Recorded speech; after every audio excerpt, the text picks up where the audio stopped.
রাষ্ট্রপতি মোহাম্মদ জিল্লুর রহমান বলেছেন, নতুন প্রজন্মকে বিশ্বমানের নাগরিকে উন্নত করতে শিক্ষার কারিকুলাম প্রাথমিক স্তর থেকে উচ্চ পর্যায়ে বিন্যাস ও আধুনিক করতে হবে।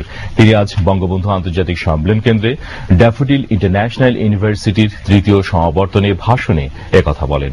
রাষ্ট্রপতি বলেন, মৌলিক শিক্ষার পাশাপাশি নতুন জ্ঞানের সাথে নবীনদের সংযোগ ঘটাতে হবে। তিনি বলেন, শিক্ষার মান উন্নয়নে সরকার শিক্ষানীতি 2010 এবং বেসরকারি বিশ্ববিদ্যালয় আইন 2010 প্রণয়ন করেছে।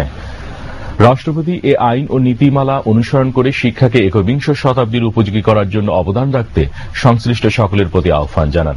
রাষ্ট্রপতি জিল্লুর রহমান শিক্ষাকে জীবনমুখী করার উপর গুরুত্ব আরোপ করেন।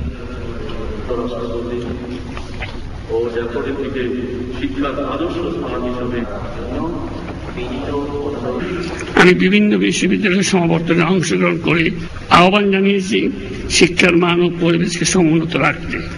আবারও বলছি, উচ্চশিক্ষার মানের সাথে কোনোভাবে আপোষ করা যাবে না। শিক্ষা যাতে সার্টিফিকেট সর্বস্ব না হয় নিশ্চিত করতে হবে। শিক্ষাকে করতে হবে জীবনমুখী। এই জন্য একাডেমিক লেখাপড়ার পাশাপাশি শিক্ষার্থীরা যাতে সাধারণ মানুষের জ্ঞান উপলব্ধি করতে পারে, সমস্যার গভীরে প্রবেশ করে তার সমাধানের পথ দেখাতে পারে, তারও শিক্ষা দিতে হবে। আমাদের শিল্প, সাহিত্য, ঐতিহ্য, গৌরব, অসাম্প্রদায়িকতা, সর্বোপরি মুক্তিযুদ্ধের চেতনা শিক্ষার্থীদের মনন ও চিন্তায় প্রসারিত হয়।